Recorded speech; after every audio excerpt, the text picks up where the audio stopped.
તમે છે ને ચાઇનાને બહુ ઉપર દેખાડો છો અને આ દેશને બહુ પાછળ દેખાડો છો. એવું શું છે ચાઇનામાં એવા 3 વસ્તુઓ કે જે ચાઇનાને આપણીથી બહુ આગળ લઈ જાય છે? પહેલી વાત મેં જેમ કીધું કે આપણે પહેલાં તો એક્સેપ્ટ કરવું કે આપણે ક્યાં છીએ. તો પહેલાં તો આપણે જોવું પડે કે આપણે ક્યાં છીએ.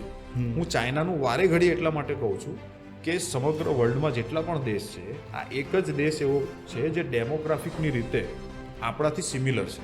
કે 1980s એક બહુ મોટી રિવોલ્યુશન ત્યાં આગળ એ થઈ કે નવું કોન્સ્ટિટ્યુટમાં એક બીજો રિફોર્મ આવ્યો હતો 76માં ચાઇનામાં, અને એ લોકોએ રાજકારણ અને ધર્મ આ બેને અલગ કરી નાખ્યું. અને 1980sમાં આપણા દેશની અંદર આપણા દેશમાં આતંકવાદ ક્યારેય નહોતો.